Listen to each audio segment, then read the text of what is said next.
Hello everyone, welcome to another JMPR miniature gaming review.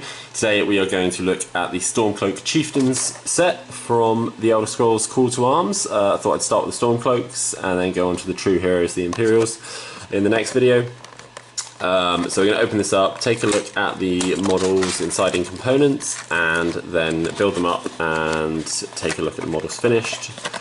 And then have a look at the cards from the card pack for these models, as we now have them to hand, so I thought might as well do it all in one video. So, standard bag of minis here. Just going to unceremoniously dump them out, so I think of the Stormcloaks. Okay, so we've got our bases. They are obviously numbered on the tabs as normal. 22B, 73B.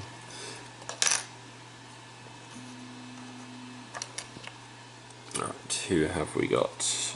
We have got, I want to say that is Galmar Stone-Fist, pretty sure.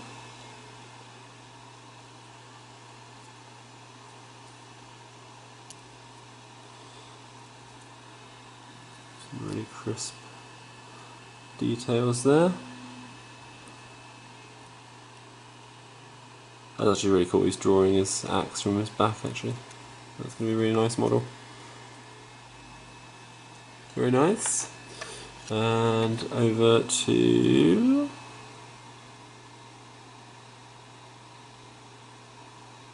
Yes. He's clenching his fists together.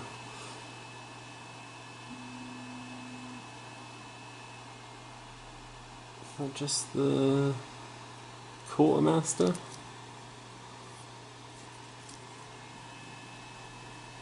Possibly just the Quartermaster.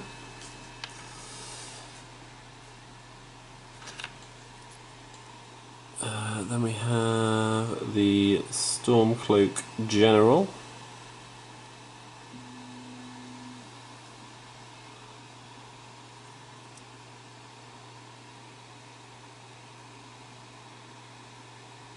Yeah, classic pointing commander pose. Heimskr. Heimskr.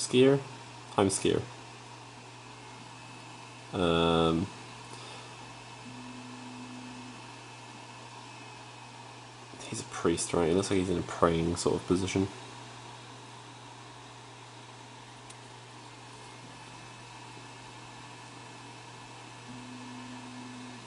Yeah, nice details on the robes.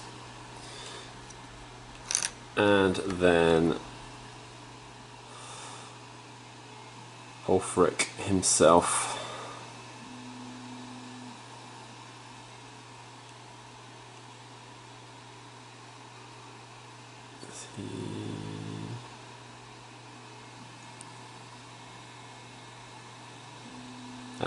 His axe is broken.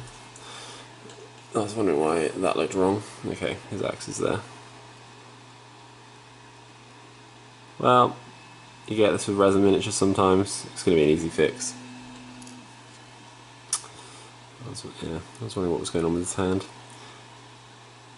But no, it's fine. This is a not, I wouldn't say a common problem with resin minis, but it's to be expected at some point. A few little breakages on the thinner parts, and it's a nice smooth join, so we're all good. The mini itself is got a lot of detail on it, and I'm looking forward to killing him on the tabletop as well as in this game. So we're going to go build these up and take another look at them once they are built. Okay, here we have the models all built up. Nice and easy, 2-3 pieces each maximum. I did have a lot more cleaning up to do on some of these guys compared to the previous sets. There's a few more mould lines and things around, so just something to be aware of when you are looking at when building the models, just double check the mold lines and things.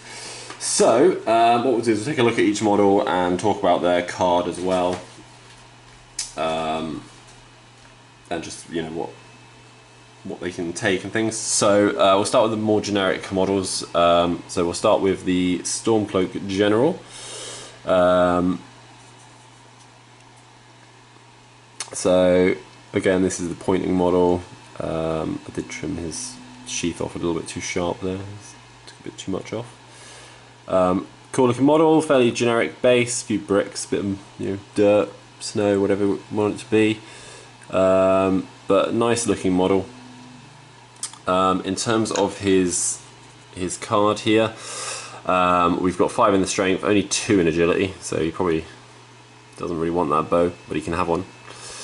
He can have one-handed, two-handed, and he can block. Endurance is 4. I know he's got heavy armor. Is that heavy or light? Is that light armor? I've forgotten already. Intelligence is 3, no specials on that, and his wisdom is 4. And I've also forgotten what that symbol is. So 5 health, 3 stamina, no magic, 2 height, and a cost of 46. He's obviously a Stormcloak. He's a Nord. He's a Path of Might. His perk is Bladesman, which is when I find it, because I did have it all up and ready to go, and now I've lost it. There we go. Bladesman adds green to its melee attack tests with swords. So yes, and as all of the Nords have, he has the resistance to frost as well. So he gets to add his red dice to his armor tests when defending against frost.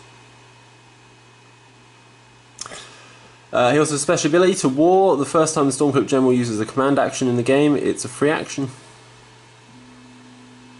Cool. And on his inspired side, he goes up a point of stamina.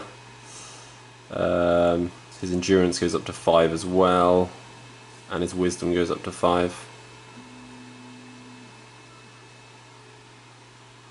So that is our Stormcloak General. Pretty solid. 46 cost is quite expensive, but nowhere near the most expensive, as we'll see in a minute. So we're going to go and look at the Stormcloak Quartermaster now. A Master Provisioner. So again, I really like this model actually. I don't know why. It's quite a basic model. He's just clasping his hands, but he's got his hammer on his back there, stood on his anvil.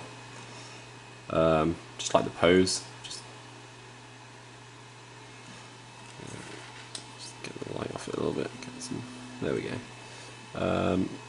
The apron's quite flat, so painting it might be slightly more annoying, but yeah, I don't know why. Just like the pose. And his card here is one of the ones with this symbol, which, if you watch the card, the pack review, I just couldn't remember what that symbol was. It's the neutral symbol, so he can be taken for other factions, not just the Nords.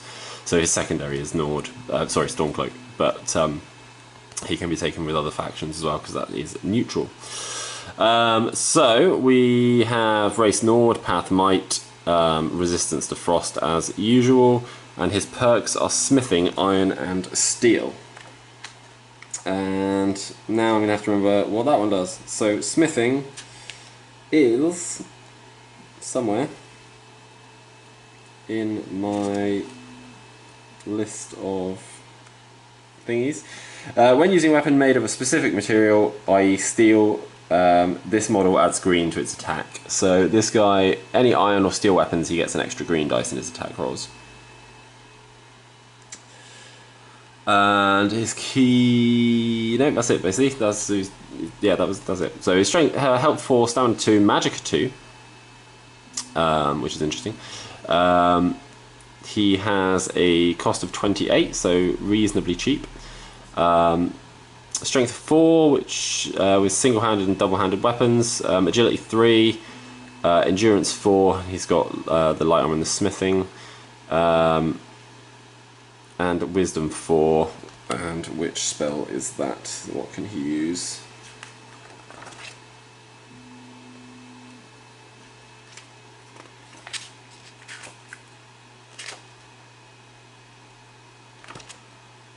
Oh, enchanting. That makes sense.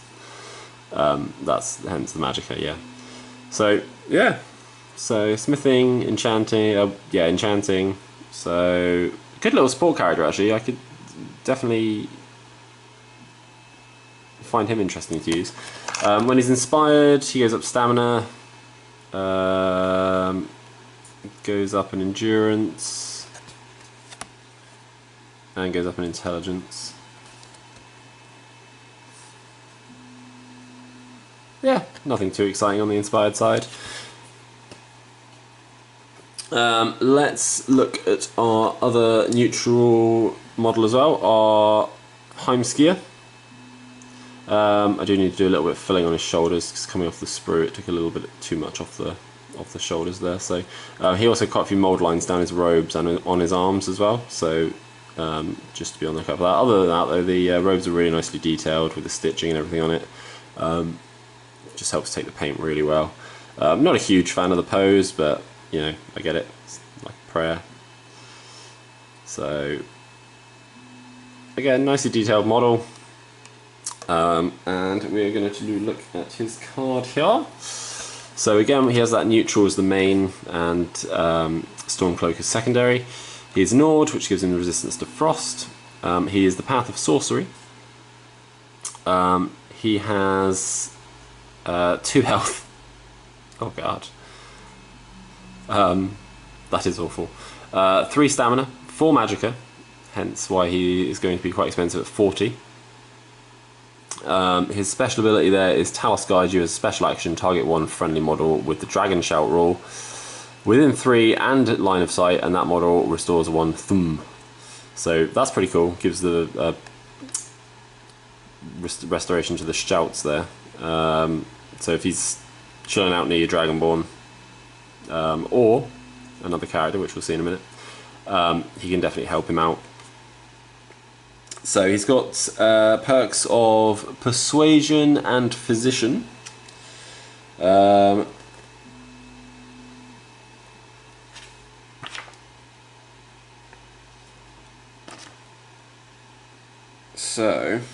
Persuasion is made from the rally action, even if he's not the champion. If he does so, when it does so, this model and the initial target each restore 1 stamina. And Physician, any potions that restore health, stamina, or magicka used by this model, either on itself or as an aid action, restore an additional yellow dice worth of points. And he also has the Cure Disease keyword, which as a special action, this model may immediately remove any disease diminishing effect card currently assigned to it, a friendly model within 3 inches of line of sight. So he's a healer basically, this card. Strength 3, Agility 3, Endurance 4, Intelligence 4. I'm assuming that's the Restoration magic. Oh no, it's not actually. It's actually Destruction. Oh, Restoration's in Wisdom, that's why. Oh, okay, and Speechcraft and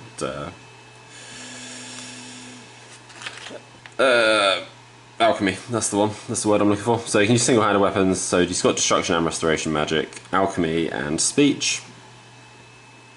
And 3, 3, 4, 4, 4. Inspired, is he all that inspiring?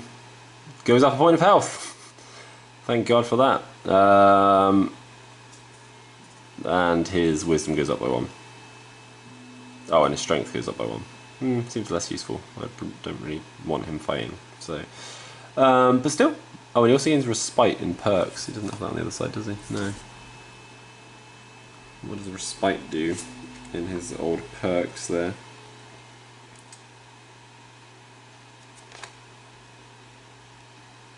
Any restoration spell cast by this model that restores health also restores yellow to the target. Oh, yellow stamina to the target, sorry. Okay, so he heals and makes them fitter. Okay, interesting character. Worried that with 2 health he could very easily be killed off if you're not careful with him, especially as he wants to. You seem to want him to be near your sort of main guy. So needs protection, is soft, but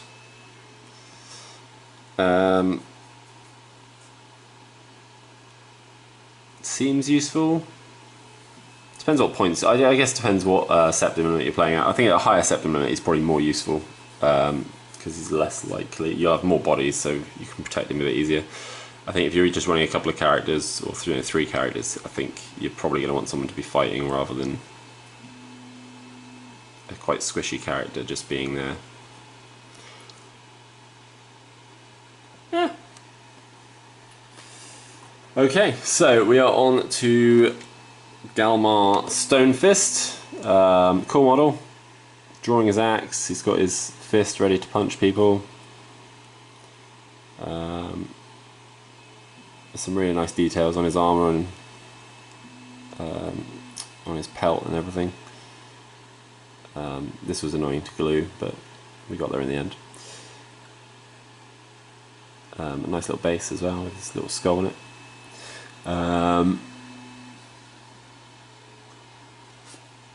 So Galmar in game, he is the chosen of Ulfric. He is a Nord. He is the Path of Might. His perks are Battle Rush, Champion Stance, and Warmaster. I also just noticed some weird like printing on this, where it's like darker and in a patch. Anyway, ignoring that because it doesn't really matter. So, what do these things do? So, Battle Rush, Champion Stance, and Warmaster. They're not where I expected them to be.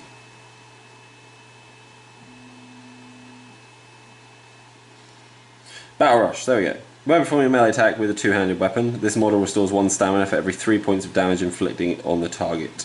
And this perk is also cumulative with the absorb stamina keyword. Champion Stance, this model adds green to its melee attack rolls when equipped with 2-handed weapons when spending a ready token. Okay. And Warmaster. Again, it's a 2-handed skill. Warmaster, this model disregards the additional cost for power attacks for weapons with the cumbersome keyword of equipped 2-handed weapons, and this model still gains the red dice. Very cool. So this guy really wants to be swinging that 2-handed axe around a lot. Yeah, he's actually very cool. He's of course obviously resistance to frost. He's also got relentless. And this model can never receive a staggered token. If it would be assigned a staggered token, it simply remains in play with 1 health and no token.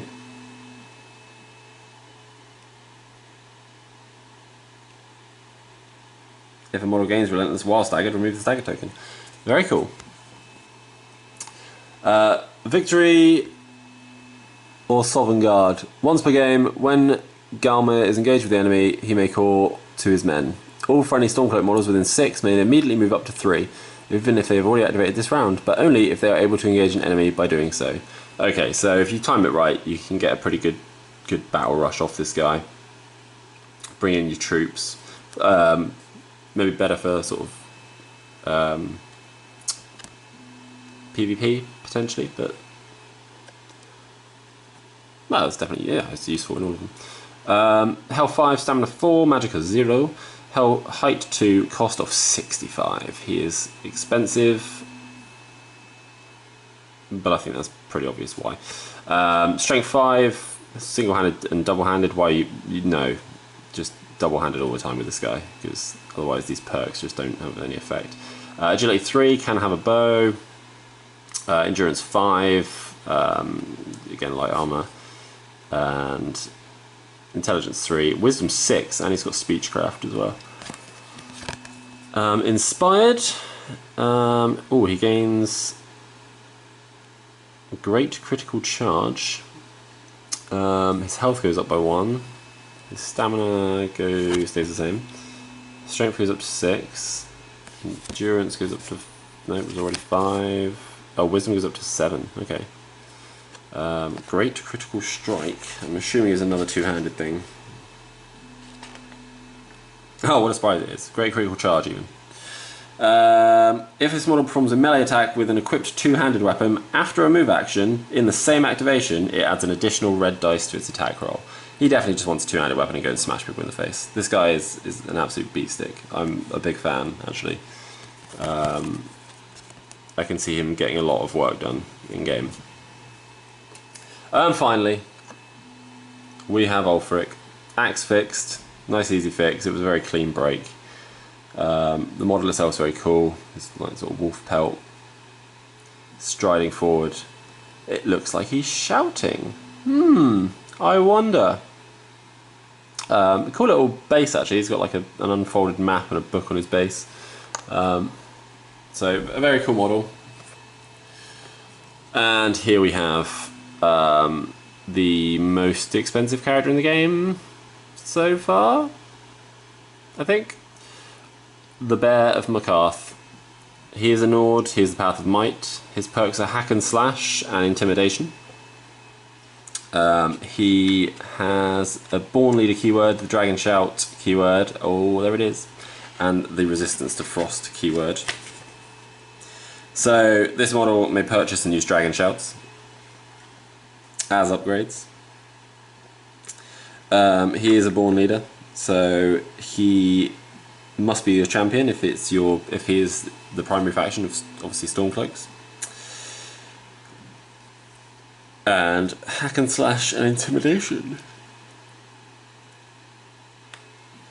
So Intimidation is, as a special action, this model becomes terrifying until the end of the round. Pretty useful. And Hack and Slash. I've lost it, I just had it, there we go. Add the green dice to any test taken with an axe.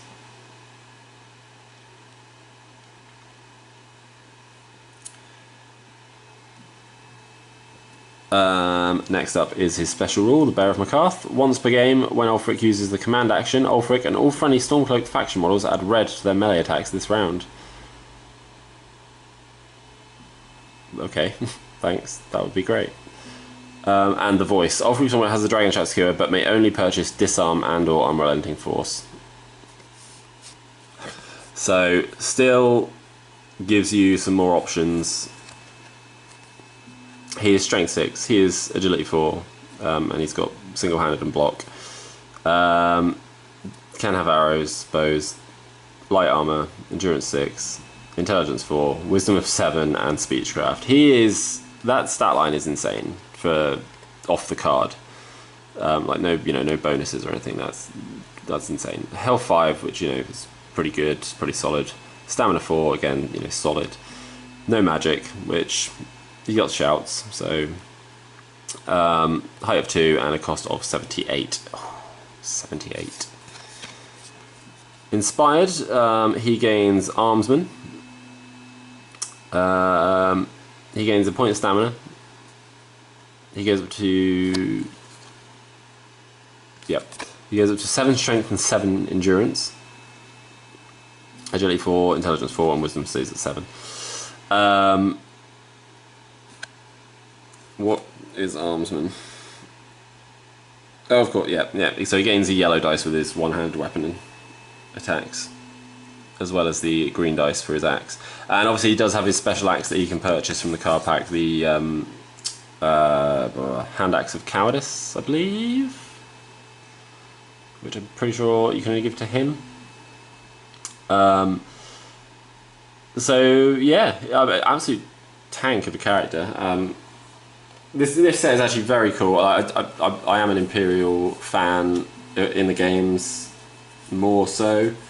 But you've got the couple of neutral characters here, the Heimskr and the Quartermaster.